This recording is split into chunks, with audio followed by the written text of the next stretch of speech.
One of the most important factors of being able to freely express yourself is having language available that accurately represents how you feel and identify.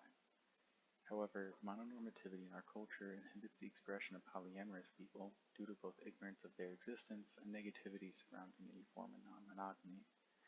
For example, popular media such as Disney movies focus on monogamous, heterosexual relationships and how magical they are. Settings will also usually include beautiful nature scenes to emphasize the naturalness of this type of relationship. As a result, many people never learn about non-monogamy except through cheating, which paints an extremely negative image of polyamorous people. Also, mainstream media's representation of relationships reinforces the use of mononormative language such as couple, finding your other half, or soulmate, which all imply that people can only have one lover. Since our language regarding relationships is so rooted in mononormativity, polyamorous communities have created new words to better represent their emotions and partners. Here are some examples. The word metamor refers to a partner of your partner.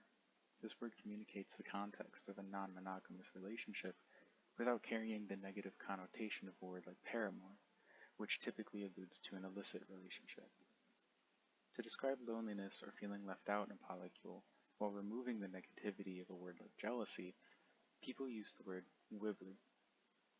The inverse of this, frubbly, describes a positive feeling when your partners show affection for each other.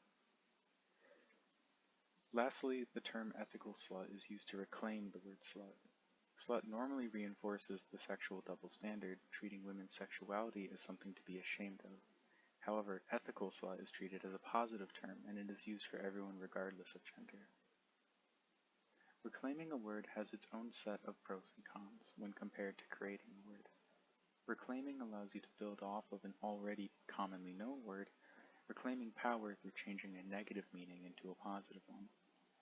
Although, this baggage of a previously negative definition makes them difficult to use at first. Creating new words also opens up possibilities, allowing for the description of things that don't have a definition yet. Also, they can be created by people within the community that the words are being used in. But created words can take much longer to catch on. I've separated possible solutions to this problem into 3 levels: individual, community, and global scale. When looking at what we can all do individually, it is important to use these lesser-known created words in our daily lives. Whether going through our day or talking in online spaces, the use of words is how they spread. For example, look at the terms described earlier. These were mostly created and spread in online spaces, and now they have become common language within the polyamorous community. Newmar wrote about the sadomasochism community in the city of Caden, and it is a great example of a strong local community.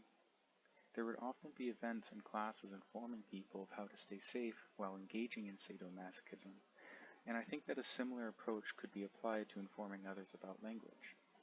In a local community, holding events to educate people on new and inclusive language could help solve our main problem while bringing people together.